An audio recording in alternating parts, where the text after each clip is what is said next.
السلام علیکم ورحمۃ اللہ وبرکاتہ۔ الحمد للہ رب العالمین والصلاة والسلام علی رسولہ الکریم وعلی آلہ وصحبہ اجمعین ومن تبعہم بإحسان الی یوم الدین، اما بعد۔ نہیں کے مسائل میں سے کچھ مسائل پہ ہم اس سے پہلے گفتگو کر چکے ہیں۔ نہیں کا معنی، نہیں کے صیغے، نہیں پر دلالت کرنے والے اسالیب اور نہیں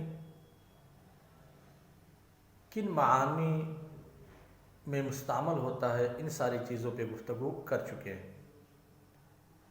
نہیں تحریم پہ دلالت کرتا ہے، اس نقطے کی بھی وضاحت کی جا چکی ہے۔ آج جو دوسرا نقطہ ہے وہ ہے کیا نہیں منہی عنہ کے بطلان یا فساد پہ دلالت کرے گا یا نہیں کرے گا۔ ایک لفظ ہوتا ہے جس کو ہم صیغے نہیں کہتے ہیں، جیسے لا تضرب، لا تضرب محمودا۔ اس میں جو اسلوب اپنایا گیا، لفظ لا فعل ناہیہ کا استعمال کیا گیا، یہ ہے نہیں۔ اور ایک ہے منہی عنہ، یعنی جس کام سے روکا جا رہا ہے۔ لا تضرب محمودا میں محمود کو مارنے سے روکا جا رہا ہے، لہذا صیغہ نہیں کیا ہے؟ لا تضرب۔ منہی عنہ کیا ہے؟ ضرب محمود۔ تو دو چیزیں، ایک نہیں یعنی وہ الفاظ جو کسی کام سے رکنے پر مطالبہ کرتے ہیں، اور دوسری چیز ہے منہی عنہ، جس چیز سے روکا جا رہا ہے۔ تو جس چیز سے روکا جا رہا ہے، کیا وہ چیز فاسد ہو جائے گا، باطل ہو جائے گا؟ کیا حکم ہے اس کا؟ یا پھر اس چیز کے اوپر کوئی اثر نہیں پڑے گا؟ یہی مسئلہ ہے۔ مثال کے طور پر ایک مرد کے لیے سونا پہننا حرام ہے، سونا نہیں پہن سکتا۔ اگر کسی نے اپنے گلے میں سونے کا چین لٹکا لیا یا اپنے ہاتھ میں سونے کی انگوٹھی پہن لی اور یہ سونے کی انگوٹھی پہن کر کے وہ نماز پڑھنے کے لیے جائے، تو کیا اس کی نماز باطل ہو جائے گی؟ کیونکہ سونا پہننے سے ایک مرد کو منع کیا گیا ہے۔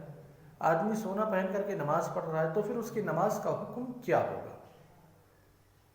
کیا اس کی نماز صحیح ہو جائے گی یا اس کی نماز باطل اور فاسد ہو جائے گی، دوبارہ اسے نماز پڑھنی پڑے گی؟ علامہ عثیمین رحمہ اللہ نے اپنی کتاب الاصول من علم الاصول میں صرف راجح قول کی طرف اشارہ کیا ہے، کہا ہے النہی یقتضی فساد المنہی عنہ۔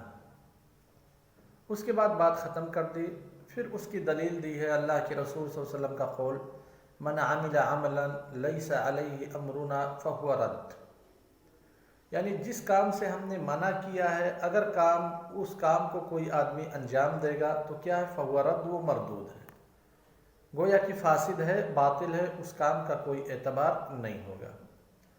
اس کے بعد حنبلی مذہب میں نہیں منہی عنہ کے فساد پہ دلالت کرے گا یا نہیں دلالت کرے گا، اس کی کتنی حالتیں ہیں، ان حالات کا تذکرہ کیا۔ قبل اس کے کہ میں حنبلی مذہب میں داخل ہوں، کچھ ضروری چیزیں آپ کے سامنے وضاحت کر دیتا ہوں۔ کیا نہیں منہی عنہ کے فساد یا بطلان پہ دلالت کرے گا یا نہیں کرے گا؟ بنیادی طور پہ دو اقوال ہیں اس میں۔ پہلا قول جمہور اہل علم کا ہے۔ جمہور اہل علم کہتے ہیں کہ نہیں منہی عنہ کے فساد اور بطلان پہ دلالت کرے گا۔ اگر کسی نے بھی منہی عنہ کا ارتکاب کیا تو اس کا وہ عمل باطل ہوگا، لہذا اس عمل کے اعادے کی ضرورت ہے، دوبارہ اسے کرنا پڑے گا۔ جیسے اللہ کے رسول صلی اللہ علیہ وسلم نے منع فرمایا، شرط لگائی کہ طہارت یہ نماز کے لیے شرط ہے۔ اگر کوئی آدمی بغیر وضو کے نماز پڑھ لے تو بغیر وضو کے نماز پڑھنا منع ہے شریعت میں، لہذا بغیر وضو کے جب نماز پڑھے گا تو اس کی نماز باطل ہوگی اور اسے اس نماز کا اعادہ کرنا پڑے گا، یعنی دوبارہ پڑھنا پڑے گا۔ یہ جمہور اہل علم کا قول ہے۔ علماء احناف ان کے مقابل میں ہیں۔ علماء احناف کہتے ہیں کہ نہیں، منہی عنہ کی صحت پہ دلالت کرتا ہے۔ یہ عجیب نظریہ ہے۔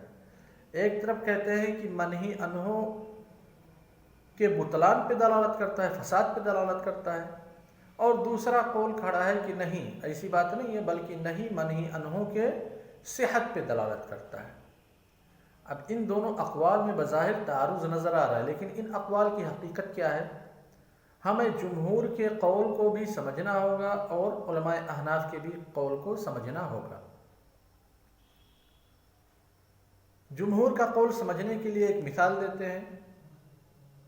مثال پہلے دی جا چکی ہے کہ اگر کوئی سونے کی انگوٹھی پہن لے، سونے کی انگوٹھی پہن کر کے گیا نماز پڑھنے کے لیے، اس کی نماز کا کیا حکم ہے؟ کیا اس کی نماز ہو جائے گی کہ نہیں ہو جائے گی؟ جمہور کہتے ہیں کہ نہیں، منہی عنہ کے فساد پہ دلالت کرتا ہے۔ تو کیا جمہور کہتے ہیں کہ سونے کی انگوٹھی پہن کر کے جو شخص نماز پڑھے گا اس کی نماز نہیں ہوگی؟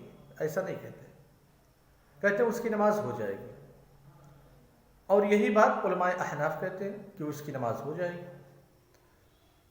اچھا، ایک دوسری مثال، اگر کوئی شخص بغیر طہارت کے نماز میں داخل ہو جائے، حدث کی حالت میں نماز پڑھنا شروع کر دے، کیا اس کی نماز ہو جائے گی؟ جمہور کہتے ہیں اس کی نماز نہیں ہوگی۔ احناف کیا کہتے ہیں؟ اس کی نماز ہو جائے گی۔ احناف بھی کہتے ہیں اس کی نماز نہیں ہوگی۔ تو بھائی پھر کیوں احناف کہتے ہیں کہ نہیں، منہی عنہ کی صحت پہ دلالت کرتا ہے؟ جمہور کیوں کہتے ہیں کہ نہیں، منہی عنہ کے فساد اور بطلان پہ دلالت کرتا ہے؟ دونوں کا کیا معنی ہے؟ یہ معنی سمجھنے کے لیے علامہ عثیمین رحمہ اللہ نے اپنی کتاب میں جو ذکر کیا ہے کہ مذہب حنبلی کے نزدیک قاعدہ اور اصل کیا ہے نہیں اور منہی عنہ کے باب میں، وہ سمجھنا ضروری ہے۔ دیکھیں، ایک ہے صیغہ نہیں، جس الفاظ سے روکا جا رہا ہے وہ، اور دوسرا ہے جس کام سے روکا جا رہا ہے۔ تو ہم یہ دیکھیں گے کہ جو صیغہ نہیں ہے وہ منہی عنہ کی ذات یا منہی عنہ کے شروط میں سے کسی شرط سے متعلق ہے یا نہیں۔ اگر منہی عنہ کی ذات سے متعلق ہے یا منہی عنہ کے شروط میں سے کسی شرط سے متعلق ہے وہ نہیں، تو اس وقت علماء احناف کے یہاں بھی اور جمہور علماء کے یہاں بھی نہیں، منہی عنہ کے فساد پہ دلالت کرے گا۔ شرط کی مثال، جیسے طہارت نماز کے لیے شرط ہے۔ اب کوئی آدمی بغیر طہارت کی حالت میں نماز پڑھے گا تو نہیں یہاں کس کی طرف لوٹ رہا ہے؟ جو منہی عنہ ہے اس کے ذات کی طرف لوٹ رہا ہے، اس کے شرط کی طرف، کیونکہ منہی عنہ نماز بغیر طہارت کے مت پڑھو، نماز نجاست کی حالت میں مت پڑھو، یہ روکا گیا شریعت کے اندر۔ اب جو نہیں ہے وہ ڈائریکٹ نماز پڑھنے سے نہیں روکا گیا ہے کہ آپ نماز نہ پڑھو، بلکہ ایک مخصوص حالت بتلائی گئی کہ اس حالت میں نماز مت پڑھو، یعنی نجاست کی حالت میں نماز مت پڑھو۔ اور نجاست سے طہارت حاصل کرنا یہ نماز کے لیے شرط ہے۔ تو نہیں یہاں پہ لوٹ رہا ہے منہی عنہ کے شرط کی طرف، لہذا جب نہیں منہی عنہ کے شرط کی طرف لوٹے گا تو جمہور علماء کرام اور علماء احناف دونوں کے نزدیک نہیں منہی عنہ کے فساد پہ دلالت کرے گا، لہذا دونوں کے نزدیک جنابت کی حالت میں یا غیر طہارت کی حالت میں نماز اگر کوئی پڑھے گا تو اس کا نماز فاسد ہو جائے گا۔ اگر نہیں منہی عنہ کے ذات یا اس کے شرط کی طرف نہیں لوٹتا ہے بلکہ ایک خارجی چیز کی طرف لوٹتا ہے، جیسے مثال دی گئی سونے کی انگوٹھی پہن کر کے نماز پڑھنا، شریعت نے کس چیز سے منع کیا ہے؟ سونے کی انگوٹھی پہننے سے منع کیا ہے، سونا مرد کے لیے پہننے سے منع کیا ہے، نماز پڑھنے سے نہیں منع کیا ہے۔ لہذا جب آدمی نماز پڑھنے کے لیے جا رہا ہے اور اس کے جسم کے کسی بھی حصے پہ سونے کی انگوٹھی ہے یا سونے کا کچھ حصہ ہے تو نہیں کس کی طرف لوٹ رہی ہے؟ منہی عنہ کی ذات کی طرف یا منہی عنہ کی شرط کی طرف یا منہی عنہ کی ذات اور شرط سے خارج کسی دوسری چیز کی طرف. تو یہ کسی دوسری چیز کی طرف، کیونکہ انگوٹھی کو نماز کی حالت کے بغیر بھی پہنا جا سکتا ہے. انگوٹھی کوئی آدمی پہن لے، سونے کی انگوٹھی، ضروری نہیں کہ وہ نماز پڑھے. نہ تو انگوٹھی کا نکالنا شرط ہے، نہ تو انگوٹھی کا پہننا شرط ہے نماز کے لیے. تو کہتے ہیں کہ منہی عنہ کی ذات یا اس کے شرط کے علاوہ اگر کسی دوسرے چیز سے متعلق ہے نہیں تو اس وقت منہی عنہ کے فساد پہ دلالت نہیں کرے گا. اس وقت یعنی اگر منہی عنہ کا ارتکاب کیا جائے گا تو وہ صحیح ہو جائے گا. یعنی جس نے انگوٹھی، سونے کی انگوٹھی پہن کر کے نماز پڑھی تو جمہور علماء کے نزدیک بھی اس کی نماز صحیح ہو جائے گی، البتہ اسے سونے کی انگوٹھی پہننے کا گناہ ملے گا. احناف کے نزدیک بھی اس کی نماز صحیح ہو جائے گی، البتہ اسے سونے کی انگوٹھی پہننے کا جو گناہ ہے وہ گناہ ملے گا. ایسے ہی ریشم کا کپڑا پہن کر کے اگر کوئی نماز پڑھنا شروع کر دے، اگر اپنی شرمگاہ چھپانے کے لیے ریشم کے کپڑے کا استعمال کیا تو اس کی نماز کا کیا حکم ہوگا؟ اس کی نماز باطل ہو جائے گی. کیوں؟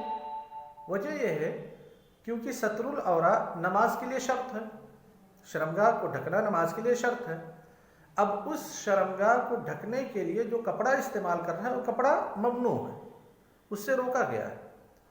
لہذا جو نہیں ہے وہ منہی عنہ کے ایک شرط کی طرف لوٹتی ہے. لہذا اگر کوئی ریشم کا کپڑا پہن کر کے نماز پڑھے گا، شرمگاہ کو ڈھکے گا تو اس کی نماز باطل ہو جائے گی.